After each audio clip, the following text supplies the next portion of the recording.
সোনার বাবাজি, আমি গত রাতেও বলছিলাম উলুবেড়িয়ায়, তার আগের রাতে বাগনানের ওলনপাড়া কাজীপাড়ায় বলে এসছে, এবং ওই দিনে আর একটা জলসা মুরগোবেড়িয়ায় বলে এসছে।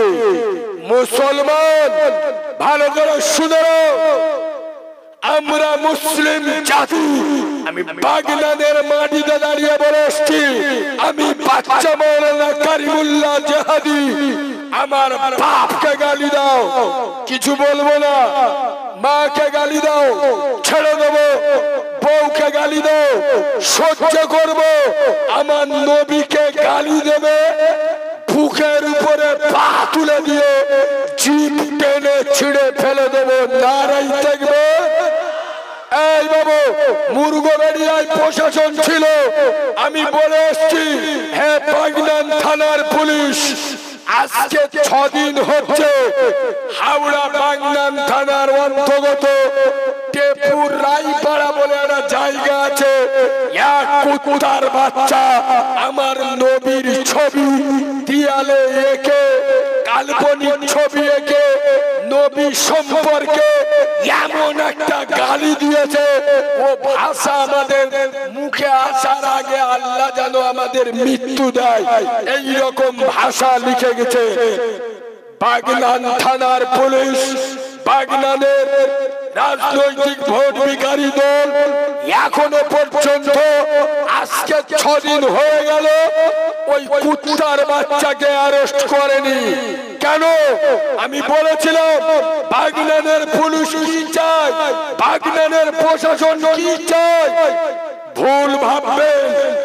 এটা দিল্লি নয়, এটা গুজরাট নয়, এটা বাংলা। বাংলার মুসলমানেরা হাতে চুড়ি পরে বসে নয়, হাতে টাইটানিক ঘড়ি পরে ঘুরি। ভুল করবেন না, আমার রসুলকে গালি দিয়েছে। এই বাবু, গত শুক্রবার বাগনানের বিভিন্ন মসজিদে পাহারা দিচ্ছে, কেন? যাতে মোল্লারা রেগে গিয়ে না বার হয়। আরে সহজ পদ্ধতি, তার যদি বা অ্যারেস্ট করে নেয় তা গল্প তো শেষ। আর কথা বুঝতে পারছেন না? ওই ছেলেটা যদি অ্যারেস্ট করে তা সব ঝামেলা তো শেষ না। এর ভিতরে কিছু মুসলিম রাজনীতির নেতা ঢুকে রাজনীতি করছে, সামনে 24-এর ভোট। আরে তুমি মুসলমানের ছানা, তুমি মুসলমানের বাচ্চা, তুমি তৃণমূল করো, সিপিএম করো, কংগ্রেস করো, আইএসএফ করো, যে পার্টি করো না কেন, তোমার নবীর বিরুদ্ধে গালি দেয়, তোমার আল্লাহর বিরুদ্ধে গালি দেয়, ওই পার্টিতে থেকে যদি না কথা বলতে পারো, কুকুরের মুখে মরে যা, শুয়োরের মুখে মরে যা। তুই মুসলমানের ছাড়া কেন থানায় গিয়ে বলতে পারলি না? 1 ঘন্টা সময় দিচ্ছি, আমি পার্টির অমুক পদে আছি, যদি ওকে না অ্যারেস্ট করো আমি রাস্তায় মানুষ নিয়ে নেমে যাব, দল ফল বুঝবো না। যদি এখানে আমার নবীর প্রশ্ন এসছে, সুবহানাল্লাহ বলবে, জোরে সুবহানাল্লাহ বলবে। আরে বাগনানের প্রশাসন চায়, রাজনীতির লোকেরা চায় একটা জাতি দাঙ্গা হোক, সামনে ভোট। এই বাবু, তুমি কিরাম মুসলমান, কিসের মুসলমান? আব্দুল্লাহর বানা মোহাম্মদকে গালি দেয়। আরে এই ভারতবর্ষের জমিনে নূপুর শর্মা সামান্য টিভিতে বসে নবীর বিরুদ্ধে কোন মন্তব্য করেছে, সারা বাংলা নয়, সারা ভারতবর্ষ নয়, সারা দুনিয়া আগুন জ্বলে উঠেছিল না ওঠেনি? মুসলমানেরা 2 ওয়াক্ত নামাজ না পড়তে পারে, মুসলমানেরা 2টো রোজা না রাখতে পারে, মুসলমানের নবীর বিরুদ্ধে কথা বলবে, তুমি তৃণমূলের দালাল হও, সিপিএম এর দালাল হও, আর কংগ্রেসের দালাল হও, তোমার জিভ টেনে ছিঁড়ে ফেলে দেবো। কেন না? আমরা মুসলমান উম্মতে মুহাম্মাদি, নবীর জন্য মরতেও পারি, মারতেও। কথা বলে না, আমরা কি হিজড়ে নাকি? এ কথা বলে না। নবীর জন্য যেমন জীবনও দিতে পারি, জীবন জীবন। এরা চুপ করে। আবু বকর সিদ্দিক জিহাদ করেন, ওমর জিহাদ করেন, তোমার তো মনে মনে কত নবীর জন্য জীবনটা না, ওমর হাতে চুরি পড়েছিল না, 70 জন্য তলোয়ার নিয়ে বদরের ময়দানে নিজের বাপকেও ছেড়ে দেয় নাই। নিজের জন্ম দেওয়া বাপ সামনে দাঁড়িয়েছে, নবীর মহব্বতে ধর থেকে মুন্ডুটা উড়িয়ে দিয়ে সুবহানাল্লাহ বলে। ইয়েস, নবীর জন্য মরতেও পারি, সময় হলে কথা বলেন পেটো বোম মারতে। শালা দিলীপ ঘোষ আমাদের বিরুদ্ধে কথা বলে, কালকে গেছে আবার। এই দেখো করোনার ভয়ে গরুর দুধ খায় আল্লাহর কি রে বাবা। আরে হ্যাঁ না, হ্যাঁ না না, শুভেন্দু অধিকারী শালা করোনার ভয়ে গরুর গোবর খাচ্ছে ছেড়ে ছেড়ে। সেই সব মালেরা আমাদের বিরুদ্ধে কথা বলে। ভালো করে কলমা পড়ে দিলি তোর মতো দিলীপ ঘোষ মুতে ফেলবে। আমরা ঈমানদার, আমরা রাসূলের উম্মত, এমন তাকবীর দেবেন নওড়া আরাকপুরের মুসলমান। আমরা হলুম বাঘের বাচ্চা। হযরত আলীকে নবী বলেছে আসাদুল্লাহিল গালিব, আল্লাহর বাপ শেরে খোদা। আমরা তারই উত্তরসূরি। একবার জোরে তাকবীর দেন, নারে তাকবীর। এই যুবকদের গোলায় কি হয়েছে? এই 2 মাস হচ্ছে, 2 মাস হচ্ছে আমার প্রতিদিন 2-3টে প্রত্যেক দিন। আর আপনাদের দোয়ায় সেই রোজার যেদিন তারাবি হবে ওই দিনও জলসা। দাউন নেওয়ার জায়গা নেই। আজকের বাড়িতে বের হয়েছি, নবীর মেম্বারে বসে বসে 100-র উপরে জ্বর নিয়ে, 100-র উপরে। রাস্তার মাঝখানে ডাক্তার দেখিয়ে তবে জলসায় প্রথম রাতে করে গেলে গোলা দেখেছে। এটা কারো দালালির আওয়াজ নয়, এটা নবীর দালালির আওয়াজ। কোন দুধ খা মায়ের লালের পরোয়া করে কথা বলি না। খোদার কসম, আল্লাহু আকবার মানে আল্লাহ সব থেকে কথা বলে না। আল্লাহু আকবার মানে কি? আল্লাহ সব থেকে বড়। এ মনে মনে করতে দেখেন বসে আল্লাহু আকবার বলবো, আল্লাহ সবচেয়ে বড় এটা বলবো। আর দিদি রেগে যাবে, খালু আব্বা রেগে যাবে, আমার নানা রেগে যাবে, আমরা খাবো তোমরা ভাত, যদি করো প্রতিবাদ ধর থাকবে মুন্ডু। মুখস্থ, এটা ভাঙন না, হ্যাঁ মুখস্থ। দাদাগিরি বেশি দিন চলবেন নে বাবা। মনে মনে করতে যেখানে দাদাগিরি দেখাবো, কবরস্থানতে মাঝে মাঝে ঘুরে আসি। অনেক দাদাগিরি দেখানো মাল শালা চিৎপাত হয়ে শুয়া, লোক কবরে মূর্তিও যায় না। বেশি দাদাগিরি দিইলে আল্লাহর নামে জোরে তাকবীর দেন, নারে তাকবীর। আরে শয়তানের চোখ গুলো করে আবার দেন, নারে তাকবীর, নারে তাকবীর। দাদা পীরের হক সিলসিলা, দাদা পীরের হক সিলসিলা, আল কুরআনের আলো, আল হাদিসের আলো, ফুলের সুবাস, চাঁদের হাসি, নামাজ পড়তে ভালো। পাকা মিশে করে এরা সবার চা খাচ্ছে, আমার দেয়। এ বাবু চা আমার দিবি তুই? কি লোক দেয়? আগে বক্সা দিবি তুই। রাত 2টো বেজে গেছে, মাঝে মাঝে একটু বুঝতে পারছেন, নইলে লোকের তোরা চল যাবি তো। এ বাবু বল না, চল যাবি তো? যে চল যাবে সালা মোবাইল ছেলে যাই রে বাপ, সোনার বাপ। আমার পরে ভাই কেন আসছে, দোয়া করবে সবাই একসাথে, আখিরি দোয়া করে তাবারক খেয়ে বাড়ি বাড়ি। তাবারক চোখ বুলু হয়ে যাবে।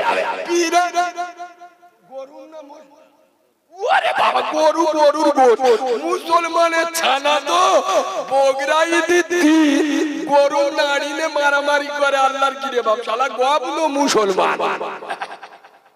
জ্ঞানী লোক নিয়ে কিছু কাঁচের গেলা, ও প্লাস্টিকের গেলাস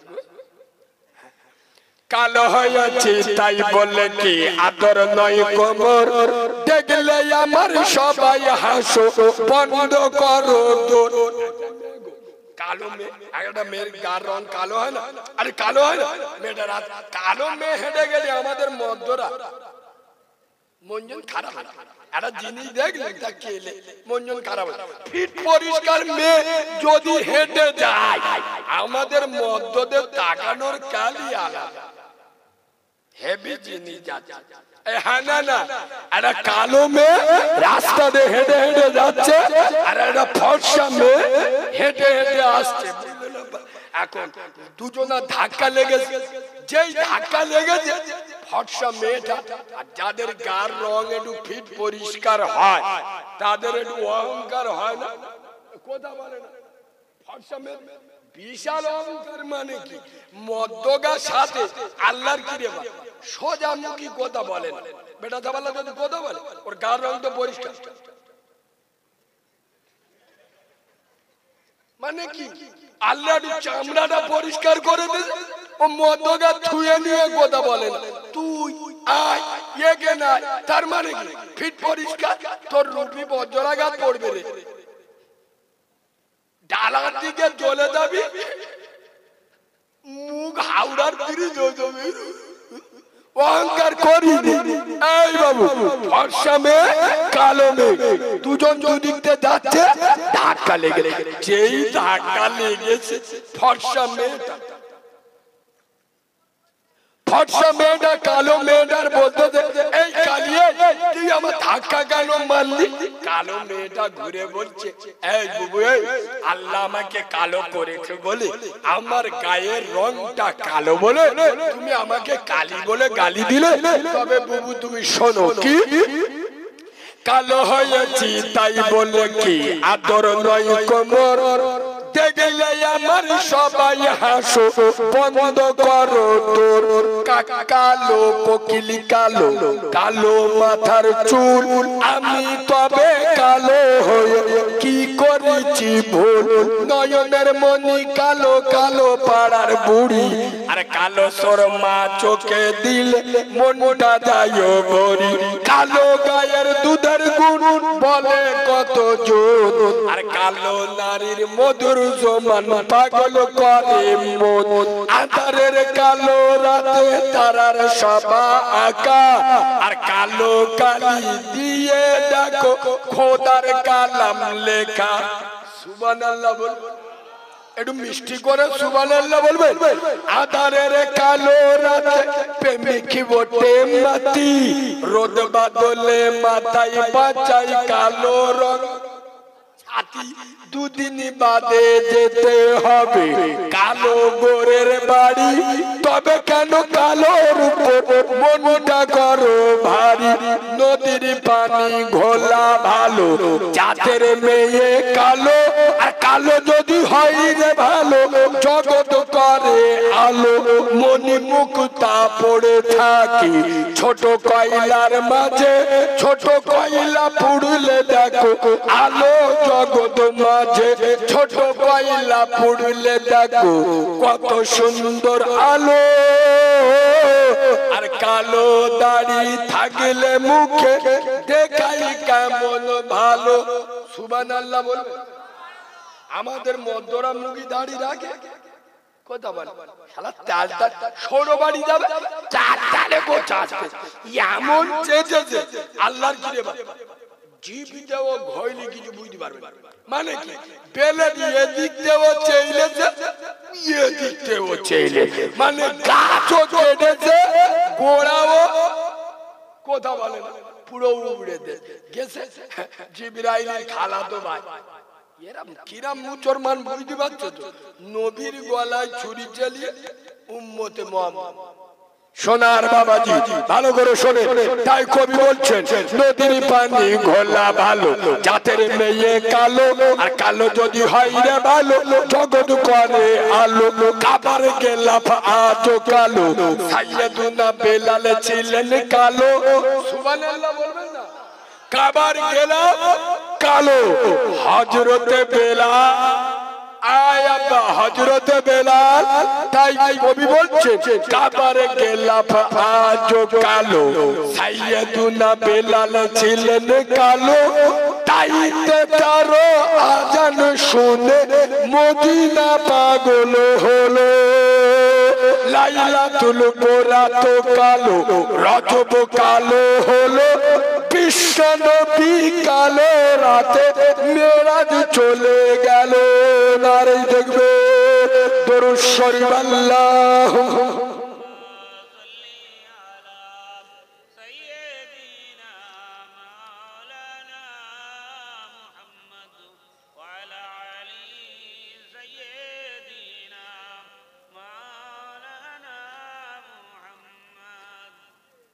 আসলে বাবাজি এই দোয়া এমন একটা জিনিস না, রাসূলুল্লাহ বলে যাচ্ছে আদ-দুআ ও মুখুল ইবাদত। মুমিন মুসলমানের হাতিয়ার হলো দোয়া। কামানের গোলাকে হার বানায় মুমিনের দোয়া, পরমাণু বোমায় হেরে যায় ইমানদারের দোয়া। কিন্তু আজ বিশ্বের মুসলমান যত দোয়া করি আল্লাহ শুনতে পায় না। কেন বলুন তো? দোয়া কবুলের শর্ত হলো হালাল খেতে হয়, কিন্তু আমাদের ভিতরে হারাম ঢুকে গেছে। আর কথা বুঝতে পারছেন? তাহলে দোয়া কবুল হবে না। ইমানদার ডাকবে, ফিলিস্তিনি মার খাবে, আল্লাহ বসে থাকবে, এটা হয় না। এ বাবু, ঘটকপুকুরের মুসলমান অত্যাচারিত হবে আর আল্লাহ বলে ডাকবে, আল্লাহ ডাকে আওয়াজ দেবে না, এটা হয় না। কেন? মুসলমানের ভিতরে সেই ঈমান নেই। খোদার কসম দুটো পায়ে ধরে বলে যাচ্ছি, শুধু মুখে দাবি করবে নবী। আমি যে কথা বলতে গিয়ে এত দূরে চলে এলাম যে নবী বললেন আমার উম্মত মিথ্যা বলবে না, ধোঁকা দেবে না। একটা দারুণ হাদিস বলছি, এই হাদিস সব সময় মাথায় আসে না। রাসূলুল্লাহ একদিন রাস্তা দিয়ে হেঁটে যাচ্ছে, একবার সুবহানাল্লাহ, একটু মিষ্টি করে সুবহানাল্লাহ, একটু মজা করে সুবহানাল্লাহ বলো। আয় বাবা, রাসূলুল্লাহ রাস্তা দিয়ে হেঁটে যাচ্ছে, পিছন থেকে একজন বলে আসসালামু আলাইকুম। রাসূলুল্লাহ পিছনে টেকিয়ে দেখি কি, ফের নবী চলে, ফের পিছনে আসসালামু আলাইকুম, নবী পিছনে ফের নবী চলে যায়, ফের বলে আসসালামু আলাইকুম। নবী ঘুরে দেখতে যে একটা হরিণ, কি হরিণ, হরিণ। আসসালাতু ওয়াসসালামু আলাইকা ইয়া রাসূলুল্লাহ, ইয়া হাবিবাল্লাহ। হুজুর আপনি তো মদিনাওয়ালা নবী, আপনি ফাতেমার আব্বা জান। হুজুর আপনার এক সাহাবা ধরে নিয়ে, হুজুর আমার দুটো কচি কচি বাচ্চা আছে, আমি আপনি রাসূল, নবুয়তের নবী, আমি আপনার সঙ্গে কথা দিচ্ছি, আমার বাচ্চা দুটো হয়তো ছটফট করছে, আমার বাচ্চা দুটোর একটু খাবার খেয়ে আমি ফের চলে আসবো। নবী বলতে যে বাবা তুমি যদি না, তো হরিণ বলতে যে ইয়া রাসূলুল্লাহ আমি যদি ফিরে না আসি, আল্লাহ মানুষকে যেরকম জাহান্নামে দেয় আমাকে যেন ওই রকম জাহান্নামে দেয়, যেহেতু আমি রাসূলুল্লাহর সাথে প্রতারণা করছি। আরে তো রাসূলুল্লাহ গোলার দড়িটা খুলে দিলেন, হরিণ চলে গেল। কিছুক্ষণ পরে হরিণ ফিরে এসে রাসূলুল্লাহ আবার দড়িটা গলায় পরিয়ে দিয়ে নবীজি বসে। এখন যে মালিকটা ধরে এনেছিল নবীজি সাহাবা, কিছুক্ষণ পরে এসে দেখতে নবী বসে, সাহাবাদের আসসালামু আলাইকুম, হুজুর আপনি এখানে? আমার নবী বলছে বাবা আমার একটা কাজ আছে, এই তোমার এই হরিণটা আমার হাদিয়া দেবে। সাহাবা বলছে ইয়া রাসূলুল্লাহ আপনি চাইলে আমাদের কলিজা কেটে দেবো, আপনি একটা হরিণের কথা বলছেন। হুজুর আমাদের বাম্মা আপনার পায়ে কুরবান হয়ে যাক, আপনি চাইলে আমরা জীবন দিয়ে দেবো, আপনি একটা হরিণের কথা বলছেন। হুজুর হরিণটা আপনাকে দিয়ে দিলাম। আমার নবী হরিণটা নিয়ে গোলায় দড়ি খুলে দিলেন আর বললেন বাবা জঙ্গলে চলে যান। এই হাদিসটার দ্বারা কি বুঝলেন আমাকে বলুন? সত্যের বরকত আছে, হালালে বরকত আছে, মিথ্যার বরকত একটা মিথ্যা ঢাকতে গিয়ে 70টা মিথ্যা কথা বলতে হবে। আগিয়ে চলে হযরতে আমার মদিনার পার্লামেন্টে আইন তৈরি করেছে, কতলের বদলে কতল। এক যুবক একটা লোককে ধরে এনে হুজুর আমার বিচার করে দেন, আমার বাপকে এই ছেলেটা মার্ডার করেছে।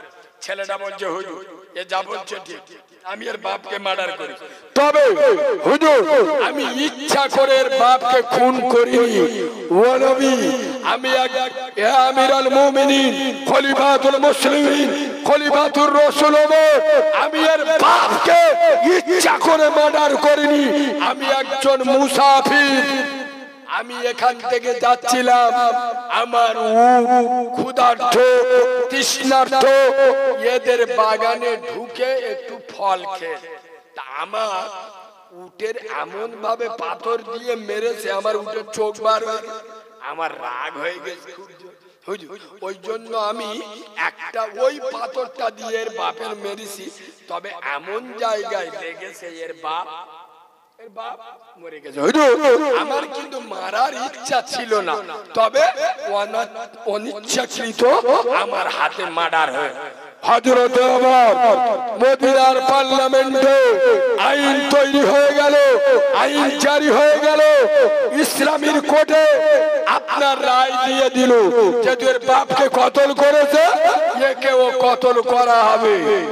ওই মুসাফির দাঁড়িয়ে বলছে, হে আমিরুল মুমিনিন, আমাকে কতল করবে, আমাকে ফাঁসির মঞ্চে দেবে, কোনো অসুবিধা নেই, তবে আমি আপনার কাছে 3টে দিন সময় চাচ্ছি। হুজুর, আমার কাছে আমার একটা ভাই কিছু ধন সম্পদ রেখে দিয়েছে, ওই টাকাটা আমি ছাড়া কেউ আর জানে না, এটা আমানতের খেয়ানত হয়ে যাবে।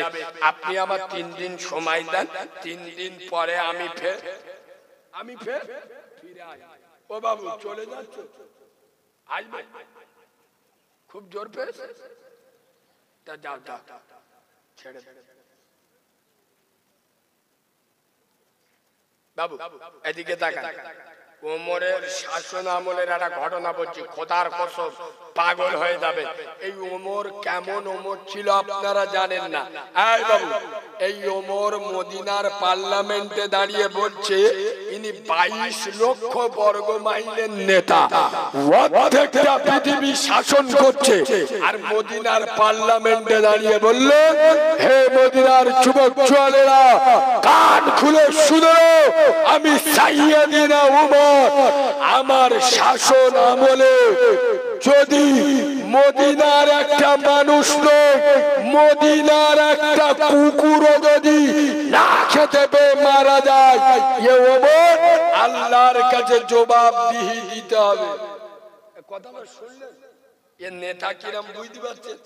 কথা বলে এর নেতা আমার কালে একটা মানুষ কেন, একটা কুকুরও যদি না খেয়ে পেতে মারা যায়, আল্লাহর দরবারে আমার কৈফিয়ত দিতে হবে। আগো খোদার কসম, এখানে যত শিক্ষিত ভাই বসে আছে, নবীর মেম্বারে বসে বলছি, 1947 সালে 15ই আগস্ট ভারত স্বাধীন হওয়ার পরে প্রথম প্রধানমন্ত্রী পণ্ডিত জওহরলাল নেহরু বলেছেন, হে সিপিএম, কংগ্রেস, তৃণমূল, বিজেপি, যত রাজনৈতিক দল আছে, কান খুলে শুনো, পণ্ডিত জওহরলাল নেহরু লাল কেল্লায় দাঁড়িয়ে বলেছিলেন, আরে পৃথিবীর মানুষ, যে দেশের নেতা যদি দুটো নেতার নেতৃত্ব মানে, ওই দেশে, ওই রাজ্যে, ওই গ্রামে, ওই মহল্লে, ওই শহরে, ওই পাড়ায় খুন হবে না, মাস্তান জন্ম হবে না, রাহাজানি হবে না, তোলাবাজি হবে না, মার্ডার হবে না, ধর্ষণ হবে না, জুলুম হবে না, একজনও না খেতে পেয়ে মারা যাবে না, গরিবের হক নষ্ট হবে না।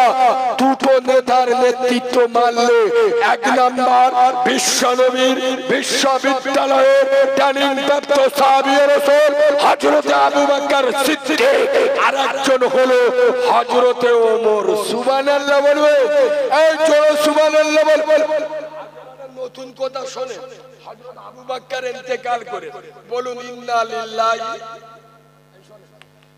মদিনার রাষ্ট্রপ্রধান কে হবে? সকলে এক জায়গায় কে হবে? বেশিরভাগ প্রস্তাব হযরতে ওমর। সুবহানাল্লাহ বলুন। বেশিরভাগ প্রস্তাব কে? হযরতে ওমর। হযরত ওমর বলছে আমি হব না। কেন? বেশিরভাগ মানুষ ওমরকে চাচ্ছে, ওমর বলছে আমি হব না। কেন? যে দায়িত্ব রাসূলুল্লাহ সামনে গেছে, যে দায়িত্ব সিদ্দিকে আকবর সামনে গেছে, আমি ওমর, আমার অত যোগ্যতা। কথা বলো। যে ওমরের শানে কোরআন শরীফের 14টা আয়াত অবতীর্ণ, যে ওমর সম্পর্কে নবী বলছে জমিনে আমার উম্মার রাজি, আসমানে আমার খোদা রাজি, সেই ওমরকে বলছে মদিনা রাষ্ট্রপতি হবে, বলছে হবে না। আমাদের মুরব্বিরা জিজ্ঞেস করে, আগে তো আমাদের ছোটবেলায়ও আমরা দেখি ভোটে দাঁড়ানোর জন্য লোকের হাতে পায়ে ধরতো, এভাবে ভোটে দাঁড়া না বাপ দাঁড়া, বিভিন্ন দল একটু দাঁড়া, লোকের সেবা হতো। আরে এখন কাদা নিলামে ওঠে আল্লাহর কি রে, এ বলবে আল্লাহ দেবো মেম্বার আমার, ও বলবে আমি 10 লাখ দিচ্ছি, তার মানে কি হারাম মাল করে খাবে। হযরতে ওমর খোদার কসম মদিনার রাষ্ট্রীয় নায়ক হবেন না। এই মদিনার মানুষ, আমি সাইয়্যিদনা ওমর খাত্তাবের বেটা ওমর, আমি মদিনার রাষ্ট্রনায়ক হব। একটা শর্ত, সেটা হলো আমার লাঙ্গা তরবারি তোমাদের কাছে জমা রাখো। যেদিনে দেখবে আমি ওমর ক্ষমতার অপব্যবহার করছি, আমি ওমর কোরআনের বিরুদ্ধে রায় দিচ্ছি, আমার দ্বারাই আমার রাসূলের বদনাম হচ্ছে, আমার দ্বারা ইসলামের ক্ষতি হচ্ছে, আমার দ্বারাই আমার কোরআনের বিরুদ্ধে যাচ্ছে, আমি ওমর তোমাদের দায়িত্ব দিচ্ছি, আমার লাঙ্গা তরবারি দিয়ে আমার মুন্ডুটা দুখণ্ড করে দেবে। খোদার কসম, এ নেতা পৃথিবীতে আসে জামানায় না গো, এখন তো জাকাত লোকের বাড়ি বাড়ি যেতে হয়। এই ওমরের জামানায় মানুষ লুঙ্গি করে কাপড়ে করে জাকাত নিয়ে লোকের বাড়ি বাড়ি যেত, জাকাত নেবে, জাকাত নেবে।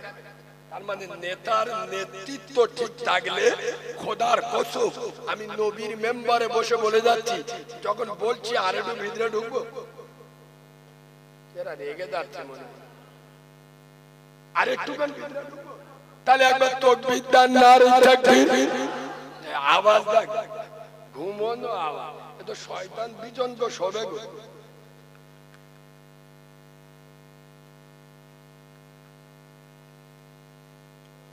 হযরতে ওমর প্রত্যেকটা পৃথিবীর বাদশা, এখন যেরকম পৃথিবীর সুপার পাওয়ার আমেরিকা, তখন পৃথিবীর সুপার পাওয়ার ছিল রোম। রোম থেকে 4টে গোয়েন্দা পেয়ে। ওমর দিনের পর দিন একটার পর একটা দেশ দখল করছে। ওমরের এত বাড়বড়ন্ত, ওমরের মেন কি পাওয়ার, চলে যাবে 4টে গোয়েন্দা এসে মদিনার লোকেদের জিজ্ঞেস করতে দেয় আমিরুল মুমিনিন খলিফাতুল মুসলিমিন ওমর কোথায়?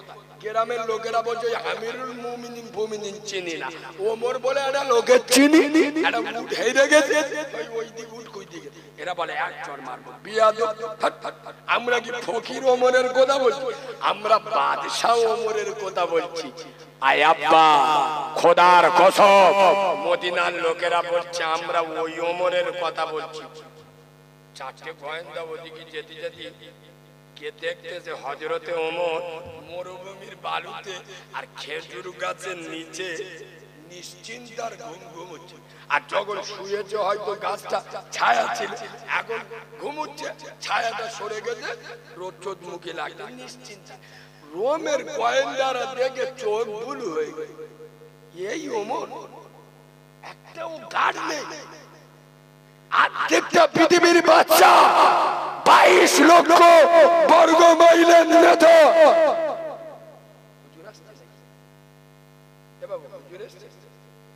মাশাআল্লাহ। আব্বা আমাদের নসিব ভালো, কপাল ভালো, ফুরফুরা দরবার শরীফ থেকে আমার আপনার মাথার মুকুট, মাথার তাজ ভাইজান হুজুর কিবলা আমাদের মাঝে উপস্থিত হয়েছেন। একটু জোরে তাকবীর দেন না, নারে তাকবীর, আরো জোরে নারে তাকবীর। দাদা পীরের হক সিলসিলা, দাদা পীরের হক সিলসিলা, আর সিলসিলায় মুজাদ্দিদুল জামান জনাব ভাইজান হুজুর কিবলা, জনাব ভাইজান হুজুর কিবলা, নারে তাকবীর। মাশাআল্লাহ। ভাইজান এসছে একটু নাস্তা পানি হয়তো করবে নাকি। আর একটুকুনি যদি আমি বলি আপনাদের অসুবিধা হবে? এভাবে অসুবিধা হবে? পিছনের ভাইরা একটু নড়ে চড়ে বলবে